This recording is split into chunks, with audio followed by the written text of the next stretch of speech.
दारुल कुरान और सुन्ना पेश करता है।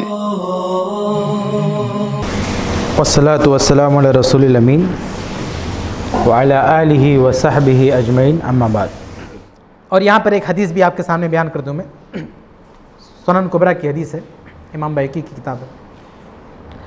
अल्लाह के रसूल सल्लल्लाहु अलैहि वसल्लम ने फरमाया कि ला यहिल्लु लिम्रिइन मिन माली अखीही इल्ला मा अताहु मिन तीब नफ्सिन, कि किसी भी शख्स के लिए दूसरे का माल हलाल नहीं हो सकता जब तक कि वो दिल से ना दे।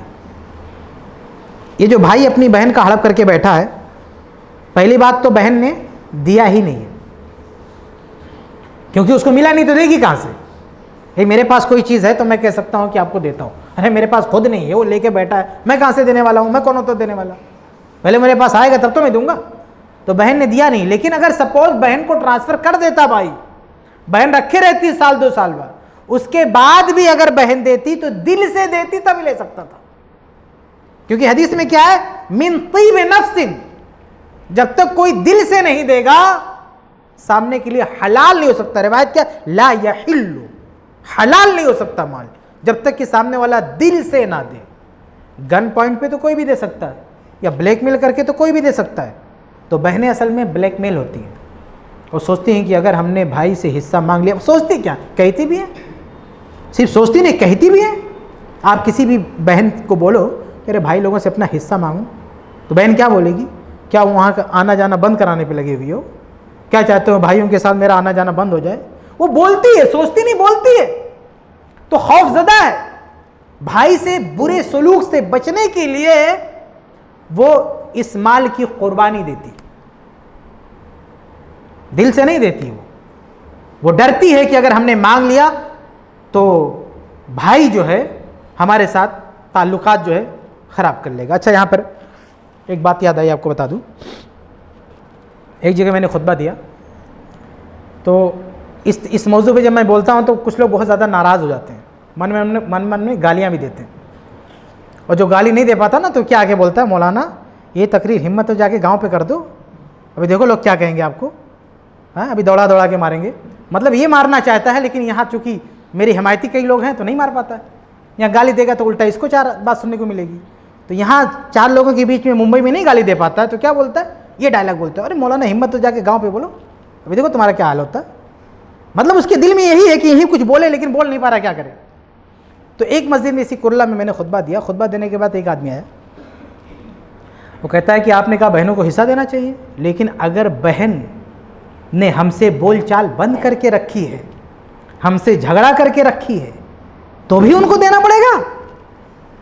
तो मैंने कहा बहन का झगड़ा तुम्हारे साथ है, बहन का झगड़ा तुम्हारे साथ है, उसको जो देना है वो तुम्हारे अपने माल से नहीं देना, उसके बाप के माल से देना है। अरे तुम्हारा खून भी कर दे, वो झगड़ा तो जाने दो, तुम्हारा मर्डर भी कर दे, तब भी उसका हक तुम नहीं ले सकते। वो उसको अपने बाप से मिलना है, तुम्हारे माल से नहीं मिलना है। तुम्हारी जेब से भीख नहीं मांगना उसको, उसके बाप, जैसे तुम्हारा वो बाप है ना, उसका भी बाप है, तो तुम्हारी बहन के बाप में उसका हक है, ना कि तुम्हारे माल में उसका हक है। तुम्हारे माल से कौन कह रहा है देने को, तुम्हारा जो हिस्सा रखो, लेकिन वो अपने बाप का माल मांग रही है, तुम्हारा माल नहीं। इसलिए झगड़े वगड़े का बहाना नहीं। ये अजीब तरीके से लोगों ने बहाने तराश रखे, एक से एक बहाना, एक लंबी लाइन है बहाना की। कुछ लोग ये भी कहते हैं ना, वो शादी में इतना अब्बा ने दिया, खर्चा किया, तो हम कहें भाई शादी का मसला अलग है, शादी में करोड़ों दे दिया हो, लेकिन उसको विरासत से कहाँ से मिला रहे हो।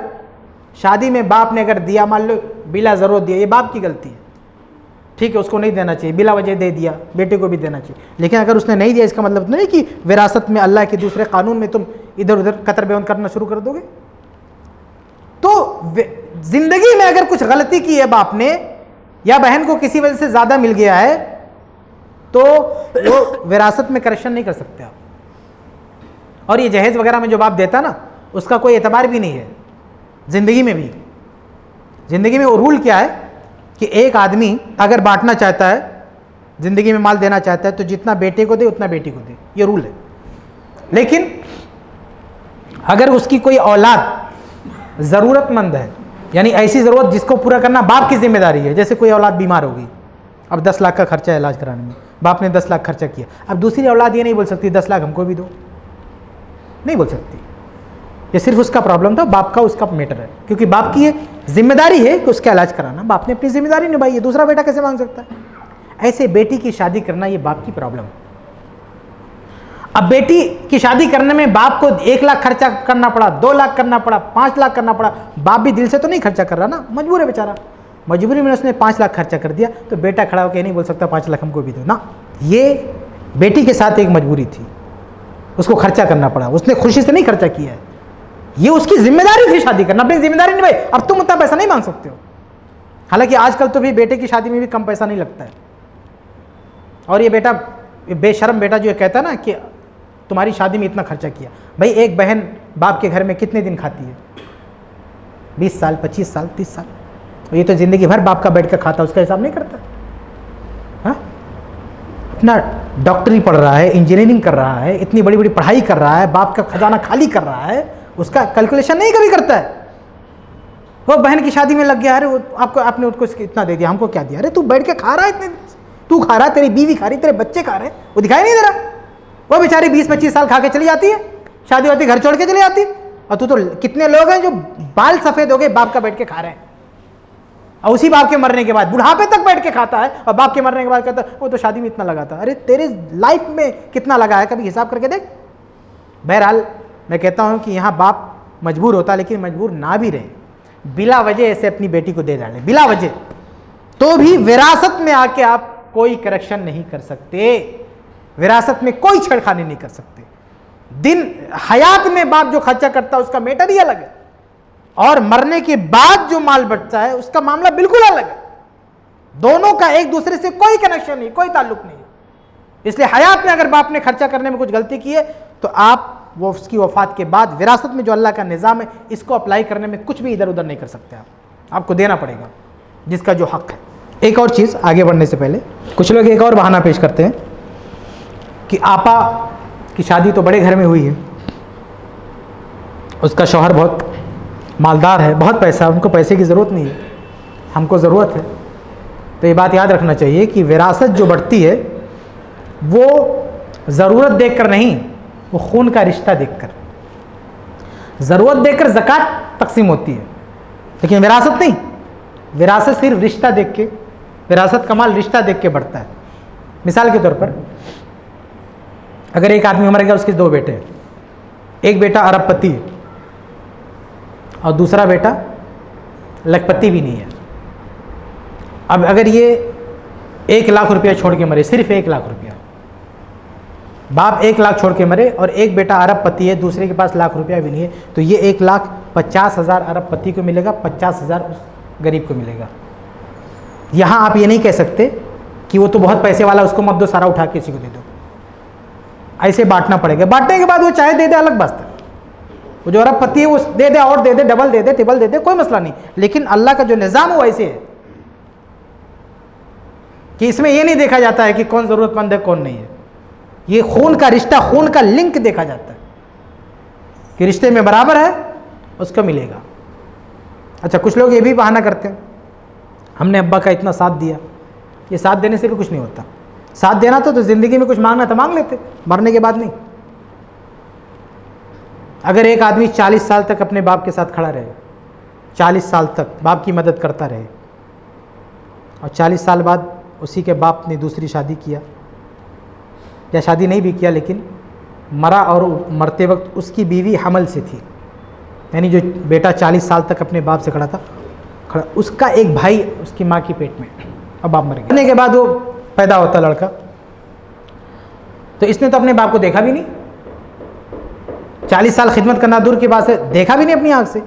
लेकिन जो विरासत बटेगी ना, तो जितना इस 40 साल के लड़के को मिलेगी उतना ही उस बच्चे को भी मिलेगा।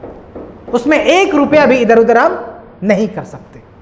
तो ये विरासत का जो निज़ाम है इसको समझें। इस्लाम ने, इसलिए मैंने शुरू में कहा, इस्लाम ने 2 निज़ाम दिया माल का, एक ज़कात का, एक विरासत का। ज़कात के मामले में गरीब गरीब देखा जाता है, विरासत में गरीब नहीं, खून का लिंक देखा जाता है, रिश्ता देखा जाता है। ये पैसा रिश्ते की बुनियाद पर बढ़ता है, और ज़कात ये गुर्बत की बुनियाद पर ज़कात का पैसा बढ़ता है। ये ज़कात नहीं है, ये विरासत है।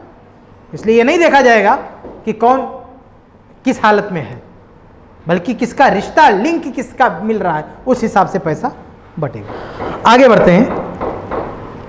ये तो मैंने बता दिया कि पहले मैंने आपको बताया कि निज़ाम क्या है विरासत का, औरतों की हुकूक की अहमियत क्या है। फिर मैंने बताया कि हम लोग जो बहाने करते हैं, बहानों पर कुछ बात होगी। अब आइए असबाब मैं आपके सामने जिक्र करूं कि विरासत के निज़ाम में जो हमारी तरफ से कोताही है, इसकी वजूहात क्या है, यानी इस बीमारी की वजह क्या है, उसका इलाज क्या है। अगर हम चाहते हैं कि विरासत के निज़ाम ठीक हो तो बीमारी की वजह क्या पकड़ना पड़ेगा, उसका इलाज करना पड़ेगा। तो इलाज क्या है, बीमारी की वजह क्या है? बहुत सारी वजूहात में एक दो आपके सामने जिक्र करता हूँ। सबसे पहली चीज़ है जहालत। जहालत यानी बहुत सारे लोगों को पता ही नहीं है कि विरासत कैसे बांटते हैं, किसका कितना हक है। ये भी एक बहुत बड़ी वजह है। ऐसा नहीं है कि सब लोग जानबूझ के अपनी आपा का हिस्सा खा लेते हैं। ऐसे बहुत सारे दिल वाले हैं, अल्लाह वाले हैं, जिस दिन पता चलता है कि फलां का देना ज़रूरी है, उसी दिन वो दे देते हैं। इसी कुरला में लोगों के घरों में विरासत बटी, हम लोग बांट के देते भी हैं, तो 2-2 करोड़ बेटियों के हिस्से में आया। 2-2 करोड़, जिनकी उम्मीद नहीं थी उन लड़कियों को, लेकिन हम लोगों ने समझाया, बताया तो मान गए। अब मानने के बाद जब बंटवारा हुआ तो 2-2 करोड़ जा रहा है लड़कियों को। इसी कुरला में एक और साहब थे, बहुत नमाजी, दीनदार, सब कुछ। एक दिन मैंने बैठा के समझाया उनको, पूछ के कि आपने दिया अपनी बहन को? कहा नहीं। मैं कहा आपने हज किया है, 5 वक्त की नमाज़ पढ़ते हैं, आपको देख के बड़ा अफसोस हो रहा मुझे कि अंजाम क्या होगा। तो उन्होंने तकरीबन 66 लाख रुपया जो हिस्सा बनता था वो ट्रांसफ़र किया, दिया। तो ऐसे बहुत सारे लोग हैं जिनको पता चलता है कि देना चाहिए तो देते हैं। तो एक वजह है जहालत मेरे भाई, कि इल्म नहीं है। इसलिए इसका इलाज क्या है कि ये इल्म हम लोगों तक पहुंचाएं, लोगों तक बताएं। हम लोग जो है लोगों को बताते नहीं, तो ये भी एक वजह है कि लोगों को इल्म में नहीं है। दूसरी एक वजह यह है कि हम ऐसे मौज़ूआत पर कभी बात नहीं करते, इस टॉपिक को कभी उठाते नहीं है। आप बहुत सारी मसाजिद में जाके देख लो और पूछो कि ये मस्जिद जब से बनी है विरासत के मौजू पे कितने खुतबे हुए हैं, तो अफसोस होगा आपको कि शायद 50 साल से कभी भी विरासत के टॉपिक पर किसी आलिम ने खुतबा नहीं दिया है। और कुल्ला की मस्जिदों में शायद 2 लोगों का नाम मिले अगर कहीं खुतबा हुआ है, एक शेख शहाब साहब जो जिनका इंतकाल हो गया, और दूसरा शायद मैं हूँ। इन 2 के अलावा तो इस एरिया में भी कोई बोला ही नहीं विरासत पे। ऐसा नहीं कि लोगों को इल्म नहीं है इल्म। मैं नहीं कहता उलमा को पता नहीं, पता है, लेकिन उनको ये टॉपिक नहीं दिया जाता है, या वो खुद इस टॉपिक से लापरवाही बरतते हैं। इसलिए दूसरी जिम्मेदारी ये है, जो मसाजिद हैं उसके जो जिम्मेदारान हैं उनकी जिम्मेदारी है कि जब इतनी बड़ी बीमारी है तो कम से कम साल में एक बार इस मौजू पे खुतबा होना चाहिए और इस मौजू पे प्रोग्राम होना चाहिए, ताकि लोगों को पता चले। वरना हम हर मौजू पे बात करें, विरासत पे बात ही नहीं करेंगे तो कैसे लोगों को पता चलेगा। एक तीसरी वजह यह है मेरे भाइयों, क्योंकि हमने इस जुर्म को जुर्म समझना बंद कर दिया है। एक आदमी दिन दहाड़े अपनी बहन का हिस्सा खा के बैठ जाता है और हम अपनी आंखों से देख रहे होते हैं, लेकिन हम नफरत नहीं जाहिर करते उसके खिलाफ। ये भी एक वजह है। देखिए, हमारे समाज में अगर कोई चोरी करता है तो उसके खिलाफ हम नफरत जाहिर करते हैं। अभी इसी मुंबई में एक मस्जिद से किसी ने 10,000 का मोबाइल चोरी कर लिया, सीसीटीवी में आ गया उसका फ़ोटो, तो लोगों ने उसको फेसबुक पे डाल दिया। अब वो नीचे कमेंट में गालियाँ, चोर, ये बेगैरत, फला। बेचारे ने कितना चुराया? सिर्फ 10,000 का मोबाइल। और इसी मस्जिद में मस्जिद को चलाने वाले, मस्जिद का निज़ाम संभालने वाले अपनी बहनों का लाखों खा के बैठे हैं, और उनकी फ़ोटो रोज़ सीसीटीवी कैमरे में आती है, लेकिन कोई नहीं बोलता ये अपनी बहन का लाखों खा के बैठा। हाँ, हम नफरत नहीं करते इस जुर्म से। यानी हमारे बीच में एक आदमी अपनी बहन का लाखों खा के भी इज्जतदार बना हुआ है। हमारे समाज में एक आदमी 10,000 की मोबाइल चोरी करता है, उससे हम नफरत करते हैं, लेकिन लाखों अपनी बहन का चुरा लेता है, छीन लेता है, डाका डालता है, हम उससे नफरत नहीं करते। ये हमें अपनी सोच बदलनी होगी। ऐसे लोगों से नफरत करनी होगी जिनके बारे में हम जानते हैं कि अपनी बहनों का खा के बैठे। नफरत करना होगा, ऐसे लोगों से घिन महसूस करना होगा। मुझसे अक्सर लोग इस तरह के सवालात करते रहते हैं कि फ़ला आदमी सूदखोर है, उसके घर पे अगर दावत हो, उसके लड़के की शादी हो तो जा सकते हैं कि नहीं, क्योंकि सूद खाया है। तो मैं कभी कभी पलट के इनसे पूछता हूँ कि आपने अपनी बहन का हिस्सा दिया है? आमतौर से जवाब होता नहीं। तो मैं कहता हूँ उसकी फ़िक्र छोड़ो, तुम्हारे घर पे जाने लायक है? वो तो सूद खा रहा है थोड़ा बहुत अमाउंट, मैं कहता हूँ हराम है, मैं हलाल नहीं कहता, लेकिन उससे बड़ा हराम काम, उससे बड़ा लुकमा तो तू लील के बैठा है, तू निकल के बैठा है। तेरे साथ क्या किया जाए, तेरी दमत में कैसे जाए? अपनी बहन का हिस्सा दे पहले, उसकी फिक्र छोड़। तो हम क्या है, नफरत करते सूदखोर से, करना चाहिए, लेकिन मीरासखोर से नफरत नहीं करते। क्यों भाई? ये तो और बड़ा डाकू है, ये तो अपने रिश्तेदार का खा के बैठा है, इससे तो और घिन आनी चाहिए, इसके बाजू में बैठना नहीं चाहिए, इससे नफरत करनी चाहिए। अगर हमको पता चल जाए कि यह आदमी बाप के मरने के बाद बहन का खा के बैठा, घिन महसूस होनी चाहिए, मतलब दिल में मोहब्बत नहीं होनी चाहिए। जो हदीस में कहा गया ना कि बुराई देखो तो हाथ इस्तेमाल करो, हाथ नहीं तो जबान इस्तेमाल करो, जबान नहीं तो कम से कम दिल में तो बुरा जानो। तो अगर हम किसी को देखें कि बहन का खा रहा, तो अगर ताकत है तो दिलवा दे बहन को, नहीं हाथ इस्तेमाल कर सकते तो जबान से बोले ना कि भैया देख क्यों नहीं दे रहा, ये भी नहीं कर सकते, कम से कम दिल में तो बुरा जाने।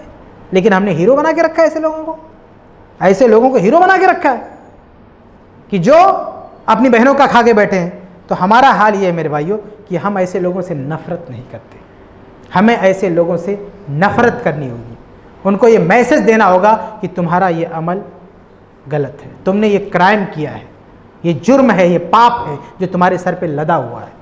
ये भी एक वजह है। और भी बहुत सारी वजूहात हैं, लेकिन वक्त ख़त्म हो रहा है, मैं आगे बढ़ता हूँ। अब ये तो मैंने बताया कि कुछ वजूहात क्या हैं, बीमारी क्या, इलाज क्या है। अब एक और चीज़ है कि इसके पीछे कुछ लोगों को ज़्यादा अपनी ज़िम्मेदारी निभानी पड़ेगी, सबसे ज़्यादा, यानी उनकी ज़िम्मेदारी आम लोगों से ज़्यादा बनती है। उनमें पहले नंबर पर मैं औरतों ही का नाम लूँगा। ये औरतें जो सुन रही ना, ये मौजू कभी बड़े खुश होती हूँ कि हमारे हक़ में बात हो रही है, लेकिन अभी जो बताने जा रहा हूँ, ये बोलता हूँ ना, तो इनमें से कितनी गालियाँ देना शुरू कर देती हूँ। औरत मजलूम है, इससे इनकार नहीं है, लेकिन जालिम मर्द से ज़्यादा औरत ही है। ये जो बहुत सारे भाई अपनी बहनों को हिस्सा नहीं देते ना, भाई का अपना ख्याल नहीं होता, अपना फैसला नहीं होता, उसकी जो बीवी आई है ना, वो उसकी जहन साजी करती है कि तू अपनी बहन को नहीं देना। तो इस मामले में सबसे बड़ा किरदार जिसको निभाना है वो खुद औरतें, सबसे बड़ी जिम्मेदारी औरतें। अगर तुम्हारी शादियां हो गई हैं, अपने शौहरों से कहो कि अपनी आपा को हिस्सा दो। लेकिन उल्टा हो रहा हमारे समाज में, एक भाई को बहुत ज़्यादा तकलीफ नहीं है अपनी बहन से, अगर वो आज़ादी पाए और मामूली सा भी जुमला उसके कान में जाए कि बहन को देना चाहिए, उठा के दे देगा, लेकिन उसकी बीवी वो नहीं देने देगी, जबकि उसका कोई ताल्लुक नहीं है उसके बाप के माल से। इसमें बीवी की गलत फहमी है ना, वो सब शादी होती है उसकी। एक औरत का देखिए कई रूप है, बेटी का रूप है, माँ का रूप है, लेकिन आज की दुनिया में सिर्फ उसका एक ही रूप हाईलाइट किया जाता है, बीवी।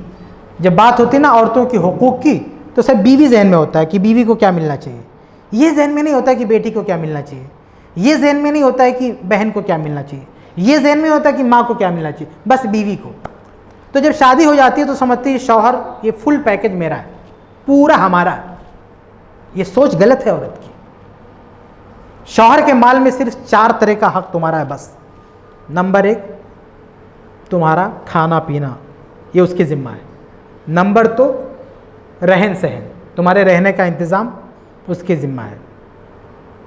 और नंबर 3, कपड़ा लत्ता, तुम्हारा पहनावा, ये उसके जिम्मा है।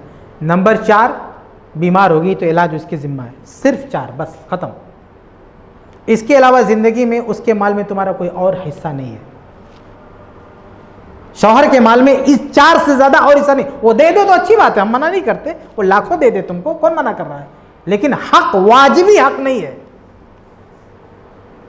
लेकिन उस शौहर के माल में और लोगों का भी हक है, उसकी माँ का हक है, उसके बाप का हक है, उसकी बहनों का हक लाजमी है। अगर बाप के मरने के बाद उसके पास माल आ गया तो उसकी माँ का, उसकी बहनों का लाजमी है, और हो सकता है तुमसे बड़ा हक उसकी बहन का हो। इसलिए समझना चाहिए कि ये पूरा आदमी मेरा नहीं है, इसका पूरा माल मेरा नहीं है, इसके पास जो माल है उसमें और किसी का हिस्सा है, वो उसके पास जाए। तो ये औरत की जिम्मेदारी है कि शौहर को गलत राह पर ना डाले, शौहर का जहन ना ख़राब करे, उसे अपनी बहनों पर जुल्म ना करने दे। लेकिन हमारे दौर में बीवियाँ समझती हैं सब हमारा।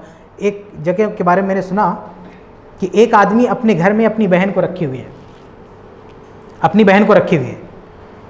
तो बहन को रखने के वजह से दूसरी औरतें उसको क्या ताना देती है कि है बहन तो क्यों रहने देती है, अपनी ननद को क्यों रहने देती है, उसको भगाती क्यों नहीं। ये बीवी को बोलने का हक है? कतन नहीं, बीवी को ये बोलने का कतन हक नहीं है। और ये भी याद रखें कि एक आदमी मर गया तो उसकी जायदाद में उसकी बहन का जो हिस्सा है, अगर उसका बेटा नहीं है, उसकी औलाद नहीं है, तो उसकी बहन का जो हिस्सा है वो बीवी से कहीं ज़्यादा है।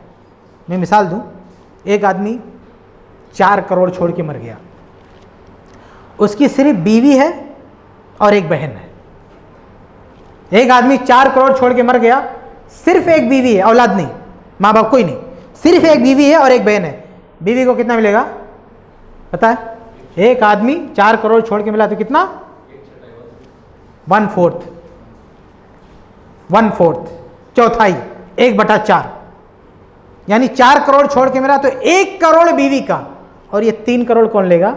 उसकी बहन लेगी। ये 3 करोड़ कौन लेगा? उसकी बहन लेगी। ये है ब्लड रिलेशन का पावर, खूनी रिश्ते की ताकत।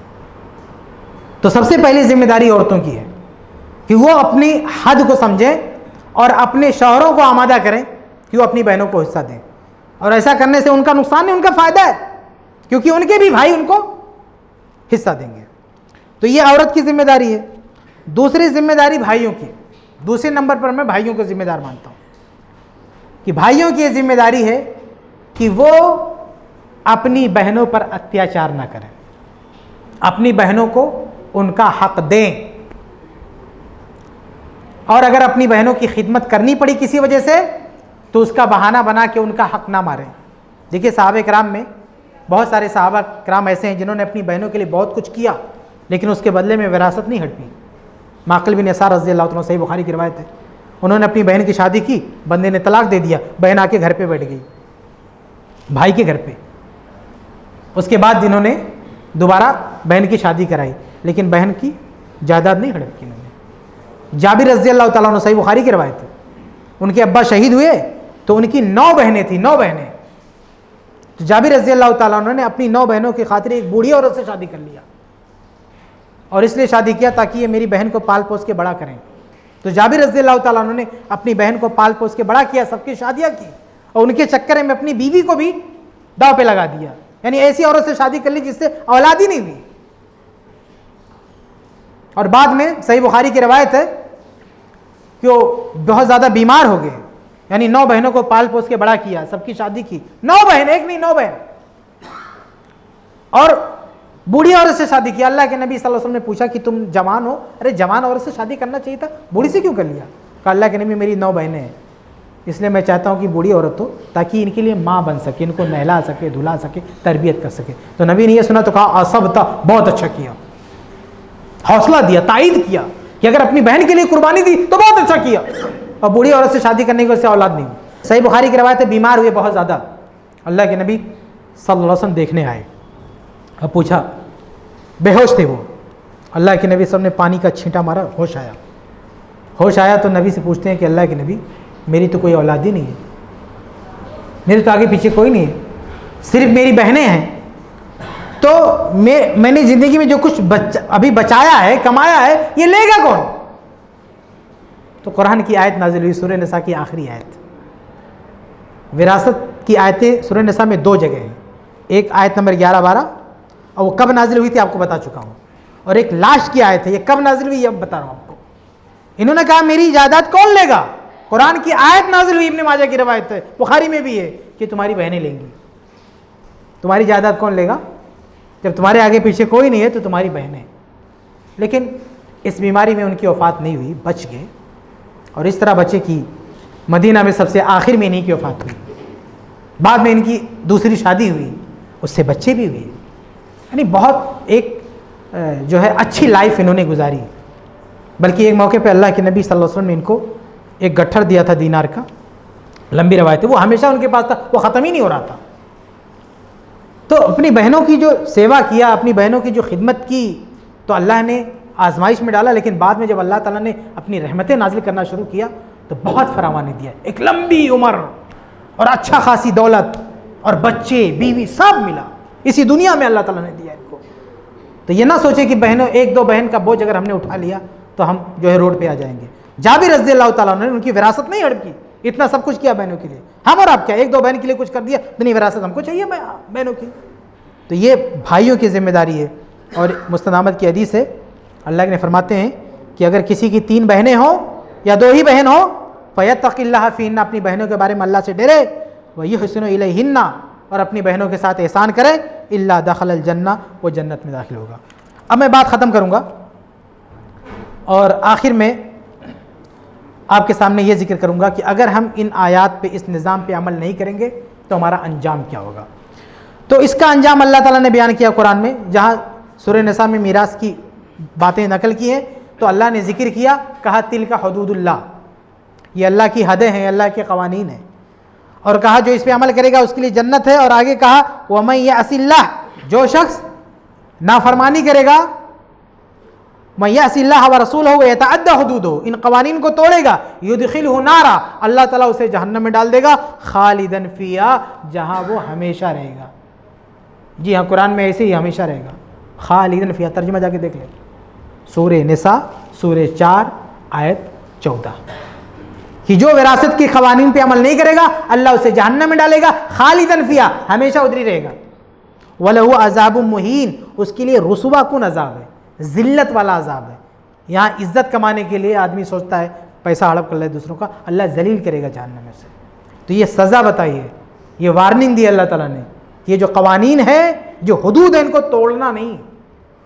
तो इसके खिलाफ जाना, बहनों का हिस्सा हड़प कर लेना, माफ़ी वगैरह की बातें लाना, ये इन हुदूद को तोड़ना है, और फिर इसके लिए जहन्नम, वो भी जहन्नम में हमेशा डालने की वही अल्लाह ताला ने सुना। इसके अलावा एक और हदीस है सुनन नबी दाऊद वगैरह की, कि अल्लाह ताला कुछ गुनाहों की सज़ा लाजमी तौर पर इसी दुनिया में देता है।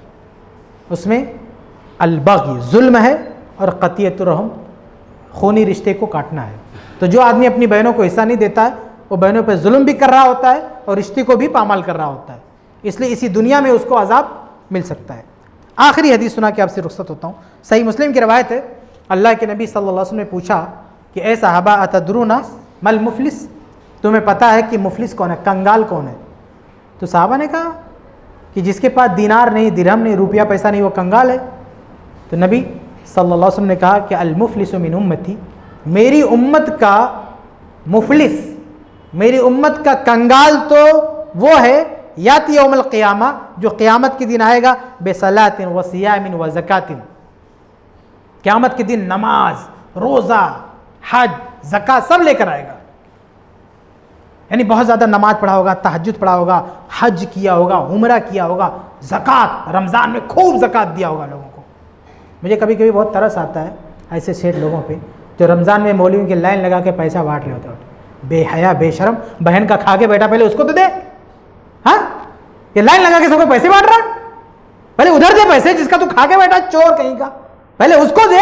अपने आप की अपना ये चोरी का जो धब्बा उसको मिटा, इधर आके सबको खैरात बांट रहा है, और जिसको देना उसको नहीं दे रहा है।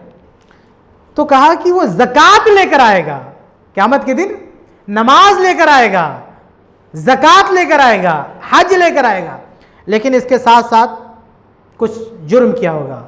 उसकी पूरी जो चार्जशीट है सब बताएगी इसमें। उसमें एक क्या है, वह अकला माला हादा, इन सब के साथ साथ किसी का माल खाया होगा, माल, किसी का माल हड़प किया होगा, खा लिया होगा।